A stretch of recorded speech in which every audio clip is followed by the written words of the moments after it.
So, but that, that you couldn't even be critical. Was that a frightening kind of? I mean, was there? It must have been kind of quite personally difficult to be kind of on the wrong side of a discourse that was so powerful at that time. Um, yeah, no, uh, I had to persuade Gil Macmillan to put that quote in the paperback edition, um, uh, and but also, I mean, I was on Rodney Rice show or whatever, and John Kelly, who was a constitutional Fine Gael TD, constitutional lawyer, and he had said in that was in 1987. I don't know what kind of home you grew up in, Tom, but let me tell you that the idea that priests came in as some form of moral policeman into houses and threw their weight around, they were welcomed with open arms. It was an honour to have a priest visit that, and it still is the case, Tom. People are delighted to have the priest come and visit them. And I said, yes, of course, they haven't any option. They have to be delighted. And they said, "Oh God, you're so bitter," but that was what the attitude was. So that any sense of negativity was then thrown back on me as the individual as flawed. Yeah.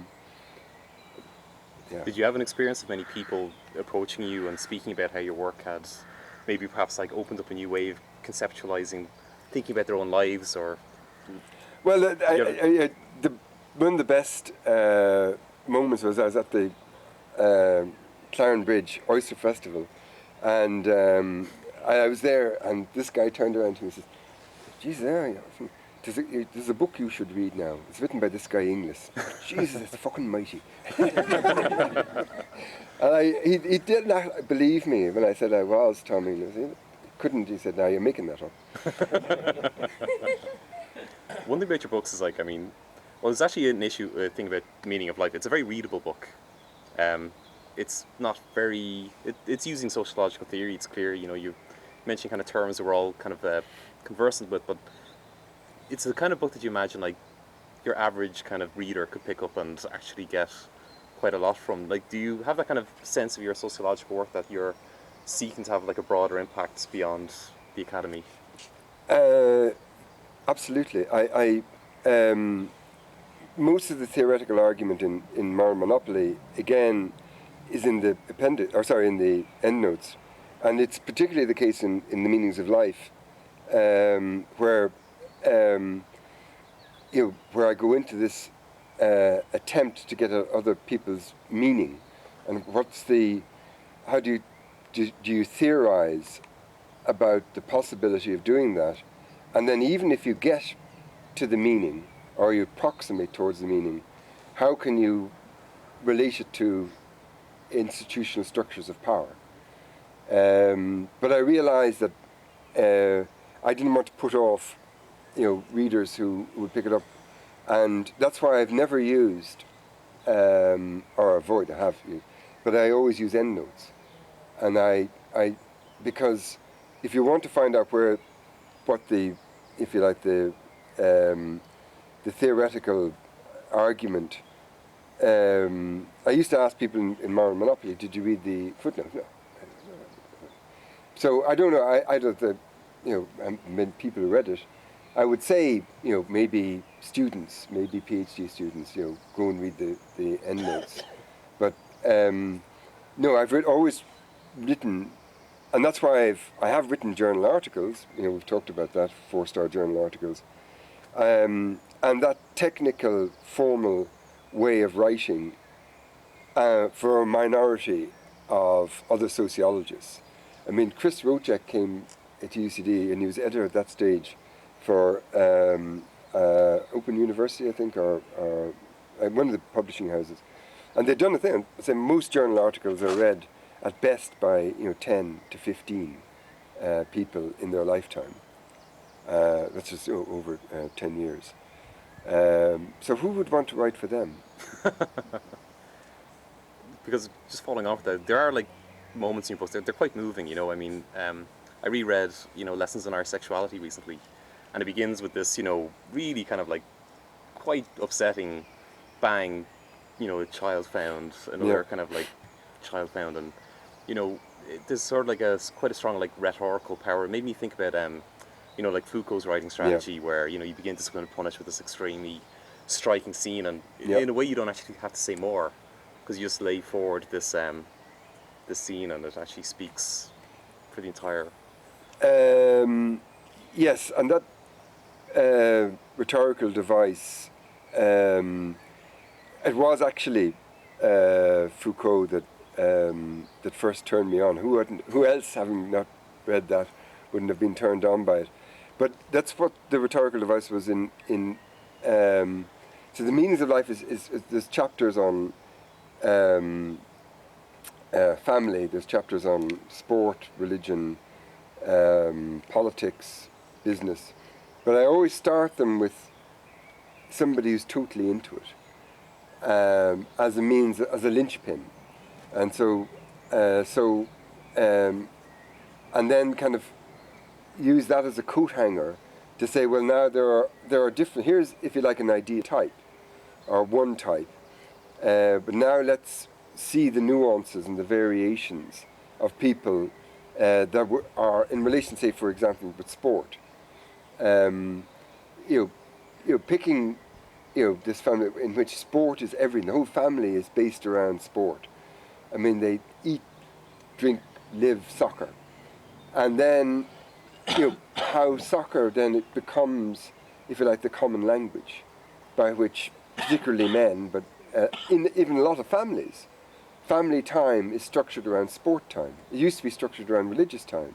Now it's structured around sport time and sports stories, sports. Yes, I would have, we all know.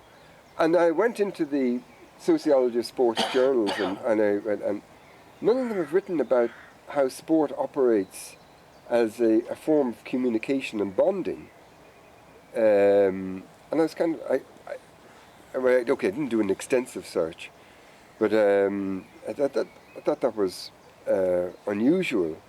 But again, it's the theoretical or conceptual framework that drives the questions that you ask about sport, and what's written about it. In a way, perhaps like we're actually always in these theoretical straitjackets, and we're actually not. They're hindering us perceiving reality, rather than enabling us, which is frightening. Yeah. Could I kind of lead you on to more kind of like the spiritual aspect of being a sociologist? I know it's kind of I don't know, like do you think can you which is in terms of like the impact of research on as a human being doing research, it's a challenging type of lifestyle, would you think, in terms of asking difficult questions, kind of seeking to tackle myths and questioning kind of assumptions that most people would take for granted? There's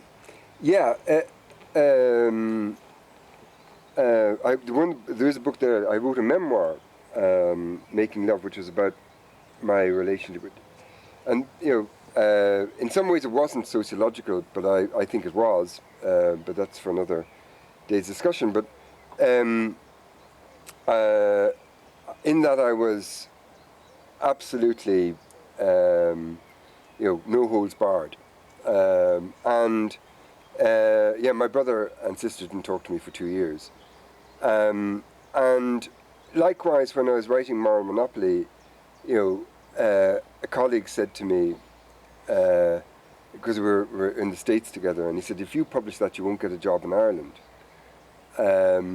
And it was true. I mean, I can't say it was, but my contract in UCD was suspended or let go after in 1987.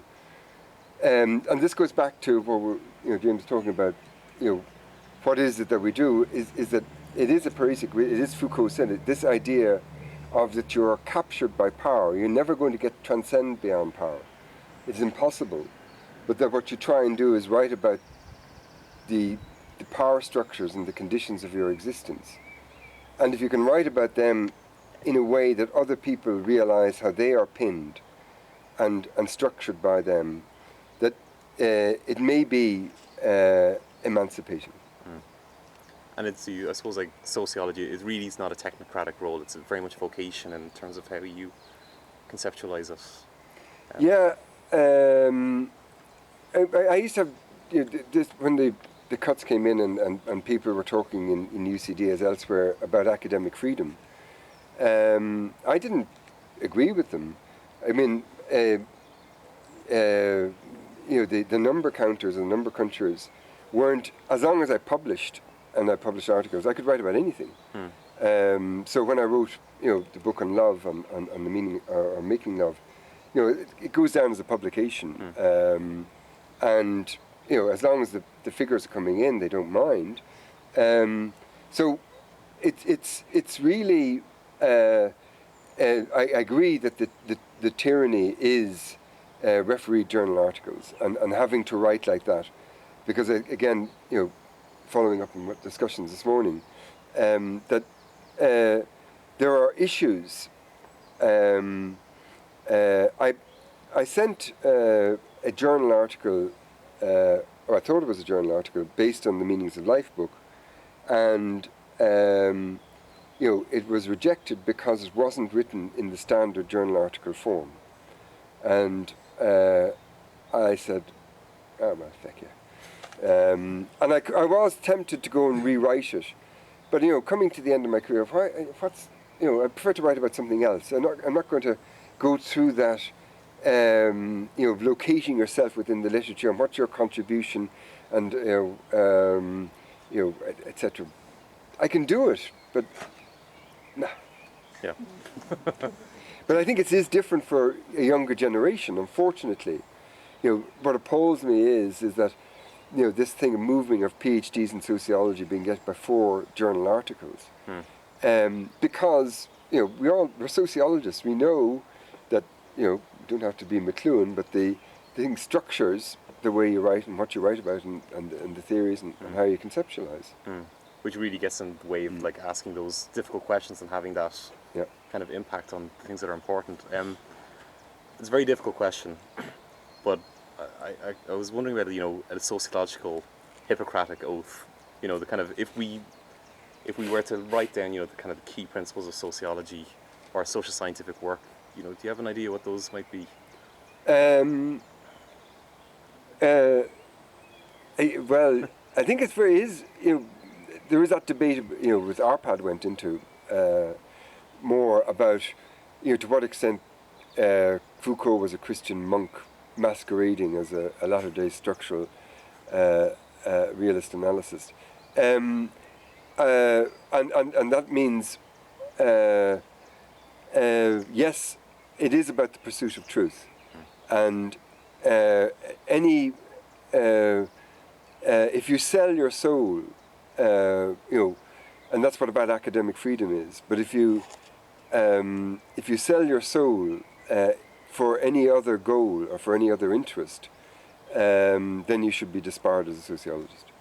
That's a bit strong, is it? It's puts a lot of pressure on, on everybody. Well, you see, that's why I worked for the Catholic Church. Yeah.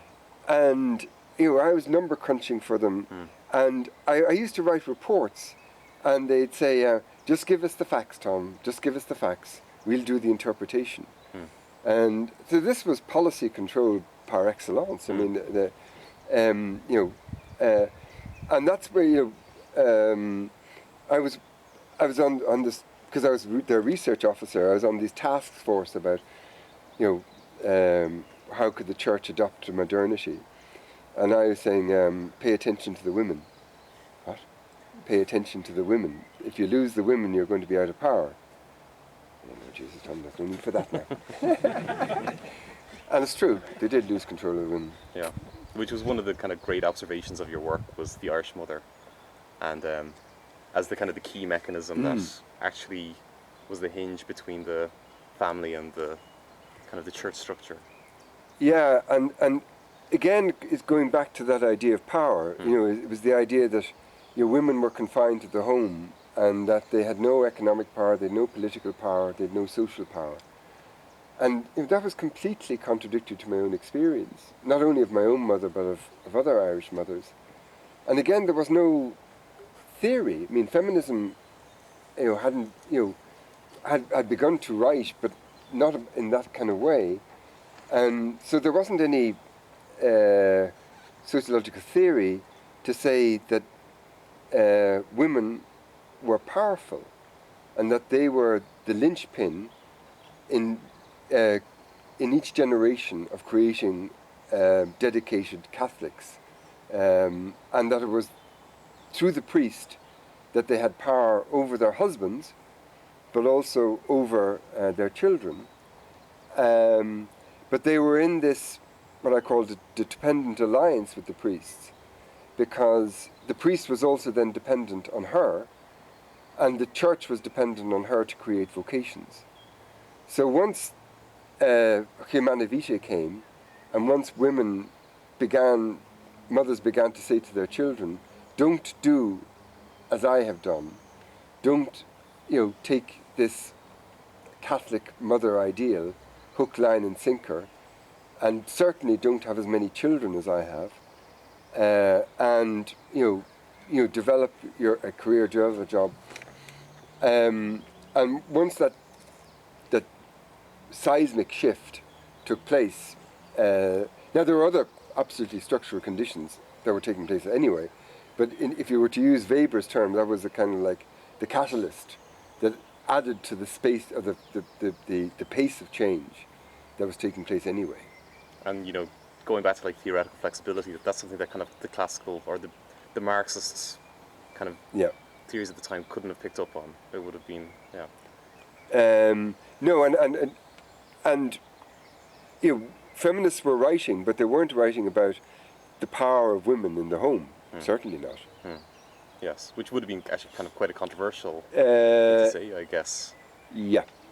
And because I was working in adult education, I left in 1987, I went to work in adult education, and I got into, with Irish women, for making this argument, that women were powerful in the home. And so, some of my sociological colleagues, I'm not going to mention names, except Pat O'Connor, went after me for a long time about, you may be right, Tom, but you're not at all right. Yeah. I have an extremely difficult question now. I apologise, but it's about unquestioned doxa, because I think Moral Monopoly. I mean, it was one of those books, and then subsequent books from this that began to kind of challenge. Well, we're kind of relatively unchallenged doxa at the time, and for kind of a young social scientist today coming up, would you have an idea about kind of the what could be these unquestioned doxa that they might want to? Well, I think we talked about it today. It's that it isn't, for me. It's no longer a local issue. I mean, the whole seismic change is not to only understand ourselves in terms of other human beings and understand, if you like, and develop the values of a cosmopolitan society, but we also now have to really think outside the box as being another species. And that's not if the emancipation is about being able to liberate yourself from a culture, or to see and understand how the culture has shaped you. The huge challenge is to see it as one species among many, and no preordained right constructed through religions that humans have a preordained right to dominate and control the environment.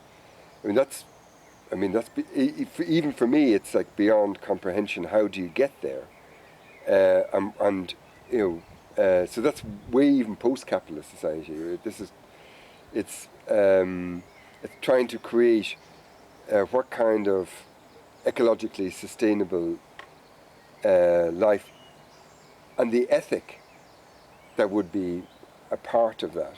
As in India, but one of the sects of Hinduism is Jainism, and extreme forms of Jainism is that you cannot cause any harm to any living thing. So when Jains the severe ones are walking, they sweep the path in front of them in case there may be an insect that would be trodden on. Now that's an extreme ethic of global responsibility, of doing no harm. But we're neons, light years away from that as human beings. Now, by the way, the Jane lifestyle is not one I'd be signing up for. Might take this chance to maybe open up to kind of some questions if anybody has anything. Thanks, Tom. I'm very delighted to hear you. Saw you on the Late Late Show. That's a long time ago. But I come from the rural area that you're talking about, and next year my grandson is going to go to the school that my grandfather went to. And I think you're right in terms of people are not going around wringing their hands in the countryside, you know. As you're coming into Waterford, the area where I live, if you look at Tory Hill, there's a village up there called Ringwood. But in my lifetime, it used to be a vibrant place. There was pubs around it, there was a creamery, but they're all gone. And people have gone into their homes, like you said, to watch the television, and they're happy doing that. The church is I don't think it's in decline, I think it's in retreat at the minute. They're talking about closing the church there or getting an African priest, because they don't have any Irish priests. The family is a major thing to keep the community together, but as a unit, it's starting to crumble, because all the outlets that they had, the creamery, the pub, you know, and the church as it's fed, they are disappearing. But who I think is suffering greatly in rural Ireland are the single people who live on their own, particularly men, who they're bad mixers anyway, in terms of other than say maybe down the pub and have a chat and that type of stuff. But it's kind of bleak in one way, but it's neglected, and I think it's been reflected in the arrival of the independence in the Dáil, you know, reflecting that as an issue. But would you see any way of getting out of that type of we say descent for rural society? Or well, as a three-generational dub, I'd be reluctant to say what the solution is. If I was to be glib, I would put a lot more eggs into the GAA basket. I think that's an organisation that has really transformed itself away from its Catholic